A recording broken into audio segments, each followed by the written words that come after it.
এই মুহূৰ্তত আহি পৰিছে বহুকেইটা গুৰুত্বপূৰ্ণ বিষয় মৰণোত্তৰ পৰীক্ষাৰ পাছত পুনৰ সৰু হোজাইলৈ লৈ যোৱা হ'ব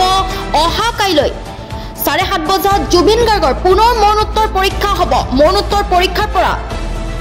পুনৰ সৰু হোজাইলৈ লৈ যোৱা হ'ব পুৱা 9:30 বজাত জুবিন গাৰ্গৰ শেষ যাত্ৰা আৰম্ভ হ'ব অহা কাইলৈ অৰ্থাৎ 23 ছেপ্টেম্বৰত জুবিন গাৰ্গৰ শেষ যাত্ৰা আৰম্ভ হ'ব 9:30 বজাত পুৱা 9:30 বজাত আৰম্ভ হ'ব শেষ যাত্ৰা পৰিয়ালবৰ্গক বাছেৰে সোণাপুৰলৈ লৈ যোৱা হ'ব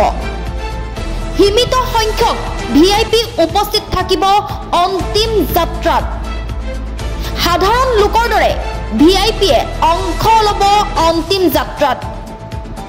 উদ্ভণ্ডালি কৰা লোকৰ বিৰুদ্ধে লোৱা হ'ব কঠোৰ ব্যৱস্থা সামাজিক মাধ্যমত লিখা লোকসকলক চিআইডিয়ে সোধপোছ কৰিব কিবা তথ্য থাকিলে চিআইডিত দাখিল কৰাৰ আহ্বান অন্ত্যেষ্টিক্ৰিয়াৰ বাবে হ'ব পৰা সম্ভাৱ্য যান-জঁটৰ বাবে নিৰ্দেশনা কাইলৈ বিয়লি 4 বজালৈকে বাহন চলাচলত নিষেধাজ্ঞা সোণাপুৰৰ পৰিৱৰ্তে আমছৈ হৈ চলাচল কৰাৰ নিৰ্দেশ ৰাজপথৰ দুয়োপাৰে থিয় হৈ থাকিব পাৰিব অনুৰাগী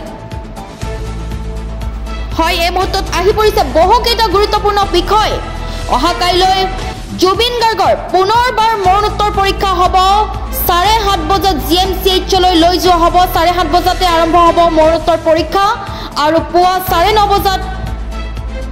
মৰণোত্তৰ পৰীক্ষা সম্পূৰ্ণ কৰি প্ৰায় 1-2 ঘণ্টা সময় লাগিব মৰণোত্তৰ পৰীক্ষাৰ বাবে তাৰ পিছতে পুনৰ লৈ অহা হ'ব জুবিন গাৰ্গৰ শেষ যাত্ৰা আৰম্ভ হ'ব 9:30 বজাত সৰু হোজাইৰ পৰা পৰিয়ালবৰ্গক বাছেৰে সোণাপুৰলৈ লৈ যোৱা হ'ব